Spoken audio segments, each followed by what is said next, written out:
নমস্কার, আমি উজ্জ্বল শর্মা শাস্ত্রী বলছি। আজকের ভিডিও শুরু করার আগে আমার গুরুদেব রাম ঠাকুরের চরণে প্রণাম জানিয়ে আজকের ভিডিও শুরু করছি। আজকের ভিডিওর কন্টেন্ট হচ্ছে বিবাহ বিচ্ছেদ, ডিভোর্স।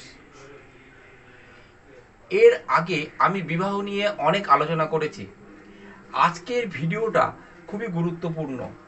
বিবাহ বিচ্ছেদ কী কারণে হয় তার কিন্তু এই বিবাহ বিচ্ছেদের যোগগুলো কিন্তু সব আপনার জন্মছকে পেয়ে যাবেন।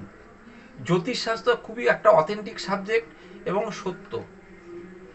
এগুলো লক্ষ্য করেছি আমরা যারা জ্যোতিষ শাস্ত্রের সঙ্গে অঙ্গাঙ্গিভাবে জড়িত, যারা আমরা এই শাস্ত্র নিয়ে অধ্যয়ন করি এবং আমাদের কাছে যে সমস্ত জাতক জাতিকারা আসেন তাদের ন্যাটাল চার্ট বিচার বিশ্লেষণ করে দেখেছি এই সম্ভাবনাগুলো থাকলে বিবাহ বিচ্ছেদ কিন্তু অতি অবশ্যই হয় এবং হতে দেখেছি।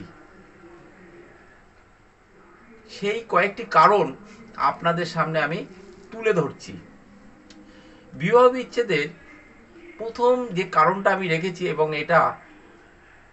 এই কারণটা আমি লক্ষ্য করে দেখেছি, এই জিনিসটা থাকলে মানে এই যেটা আমি বলছি যে এই যোগগুলো থাকলে বিবাহ বিচ্ছেদ হতে আমি দেখেছি। কি কারণ বলছি, শুক্র যদি নিচস্থ থাকে, শুক্র যদি অস্তগত থাকে, অস্তমিত থাকে, সপ্তমে যদি শুভ গ্রহ থাকুক বা অশুভ গ্রহ থাকুক, সেই সঙ্গে যদি চতুর্থ স্থান পাপযুক্ত, পাপদিষ্ট বা পাপমধ্যগত হয়, তাহলে আমি বিবাহ বিচ্ছেদ হতে দেখেছি। আমি দ্বিতীয় কারণ যেটা বলছি সেটাও দেখেছি বিবাহ বিচ্ছেদ হতে। এই যোগটা যদি, এই যোগগুলো যদি থাকে, প্রথমটা বললাম, এবার দ্বিতীয় যোগের কথা বলছি, বিবাহ বিচ্ছেদ হতে দেখেছি। যদি সপ্তম ও চতুর্থ স্থান এই দুটোই যদি পাপমধ্যগত, পাপযুক্ত, পাপদিষ্ট হয়ে থাকে এবং সপ্তম এবং চতুর্থ পতি যদি বলহীন হয় তাহলে বা বলশূন্য হয়, তাহলে কিন্তু বিবাহ বিচ্ছেদ হতে দেখেছি। আমি তৃতীয় কারণ যেটা বলছি সেটাও আমি দেখেছি বিবাহ বিচ্ছেদ হতে এই যোগটা থাকলে বিবাহ বিচ্ছেদ হয়। যদি শুক্র ও মঙ্গল পরস্পরের সপ্তমস্থ হয়, সপ্তম পতি দুস্থানস্থ হয়, তাহলে কিন্তু দেখেছি। সেই সঙ্গে যদি সপ্তম এবং চতুর্থ স্থান পাপযুক্ত, পাপদিষ্ট এবং পাপমধ্যগত হয়, তাহলে কিন্তু বিবাহ বিচ্ছেদ হতে দেখেছি। আমি তৃতীয় কারণ যেটা লিপিবদ্ধ করেছি, চতুর্থ কারণ, সেটা আমার পরীক্ষিত নয়, কিন্তু এটা শাস্ত্রে রয়েছে। যদি রবি সপ্তমস্থ হয়, সপ্তম পতি নিচস্থ হয়, অস্তগত হয় বা শত্রু গৃহগত হয়, তাহলেও কিন্তু ডিভোর্স হতে পারে। আমি আরও কতগুলি কারণ আপনাদের সামনে উপস্থাপন করছি। এই কারণগুলো থাকলেও কিন্তু বিবাহ বিচ্ছেদ হতে পারে। লগ্নে যদি মঙ্গল কেতু, সপ্তমে রাহু, ষষ্ঠে শনি থাকে, তাহলে কিন্তু বিবাহ বিচ্ছেদ হতে আমি দেখেছি। লগ্নে রাহু থাকলে সপ্তমে কেতু আছে, ওর সঙ্গে যদি মঙ্গল থাকে এবং ষষ্ঠে যদি শনি থাকে, তাহলেও বিবাহ বিচ্ছেদ হওয়ার একটা সম্ভাবনা থাকে। লগ্নে শনি, তৃতীয় রাহু, সপ্তমে মঙ্গল, নবমে কেতু থাকলেও কিন্তু বিবাহ বিচ্ছেদ হওয়ার একটা সম্ভাবনা থাকে। লগ্নে রাহু, ষষ্ঠে শনি, সপ্তমে কেতু, অষ্টমে মঙ্গল থাকলেও বিবাহ বিচ্ছেদ হতে পারে।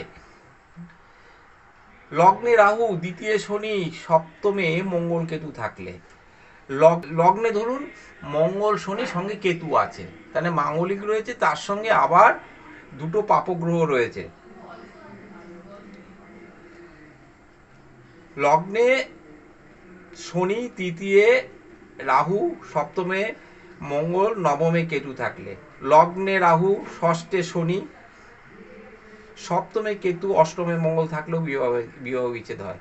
একটা কথা বলে দিই, ভৌমদোষও কিন্তু বিবাহ বিচ্ছেদের একটা কারণ। লগ্ন, চতুর্থ, সপ্তম, অষ্টম, দ্বাদশ স্থানে যদি মঙ্গল থাকে, তাহলে ভৌমদোষ হয়ে থাকে। লগ্নে রাহু, দ্বিতীয় শনি, সপ্তমে মঙ্গল কেতু থাকলে, লগ্নে মঙ্গল শনি কেতু, সপ্তমে রাহু থাকলে, লগ্নে মঙ্গল শনি, দ্বিতীয় রাহু থাকলে, অষ্টমে কেতু থাকলে, লগ্নে মঙ্গল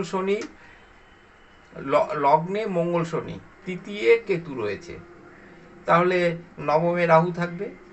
এটা কিন্তু একটা অশুভ যোগ। লগ্নে মঙ্গল, রাহু ষষ্ঠে, শনি সপ্তমে,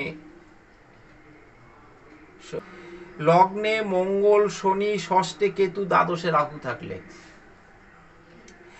লগ্নে মঙ্গল রাহু সপ্তমে শনি, সপ্তমে ধরুন লগ্নে যদি মঙ্গল রাহু থাকে তাহলে সপ্তমে কেতু থাকবে, আর তার কেতুর সঙ্গে যদি শনি থাকে।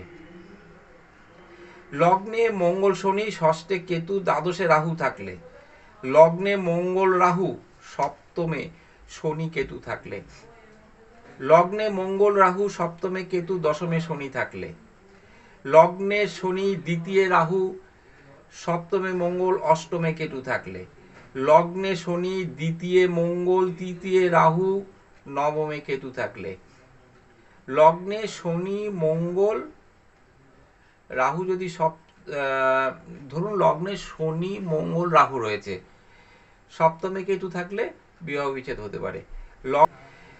লগ্নে শনি পঞ্চমে রাহু একাদশে কেতু দ্বাদশে মঙ্গল থাকলে, লগ্নে কেতু সপ্তমে শনি রাহু একাদশে মঙ্গল থাকলে, এগুলো আমি নোট ডাউন করেছি।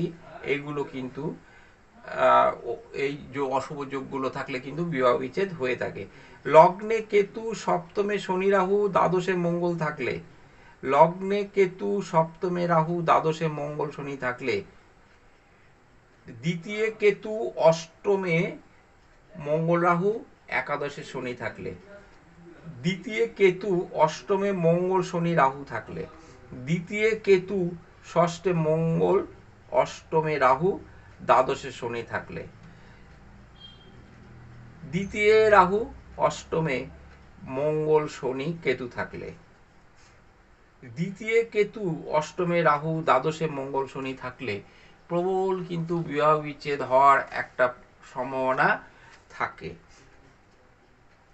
পঞ্চমে কেতু একাদশে মঙ্গল শনি রাহু থাকলে, পঞ্চমে মঙ্গল শনি, পঞ্চমে ধরুন মঙ্গল শনি রাহু একাদশে যদি কেতু থাকে, পঞ্চমে শনি রাহু সপ্তমে মঙ্গল একাদশে কেতু থাকলে, পঞ্চমে শনি ষষ্ঠে রাহু অষ্টমে মঙ্গল দ্বাদশে কেতু থাকলে, পঞ্চমে শনি ষষ্ঠে রাহু সপ্তমে মঙ্গল দ্বাদশে কেতু থাকলে, চতুর্থে রাহু সপ্তমে মঙ্গল দশমে কেতু দ্বাদশে শনি থাকলে, চতুর্থে কেতু অষ্টমে মঙ্গল দশমে রাহু একাদশে কেতু থাকলে, এই যোগগুলো কিন্তু প্রবল বিবাহ বিচ্ছেদের কারণ। এগুলো আমি নোট ডাউন করেছি। আরো কয়েকটি কারণ আপনাদের বলি। চতুর্থে মঙ্গল ষষ্ঠে রাহু অষ্টমে শনি একাদশে কেতু থাকলে, চতুর্থে মঙ্গল পঞ্চমে রাহু অষ্টমে শনি একাদশে কেতু থাকলে, চতুর্থে মঙ্গল পঞ্চমে রাহু সপ্তমে শনি একাদশে কেতু থাকলে, চতুর্থে মঙ্গল ষষ্ঠে রাহু সপ্তমে শনি দ্বাদশে কেতু থাকলে, চতুর্থে মঙ্গল পঞ্চমে শনি রাহু একাদশে কেতু থাকলে।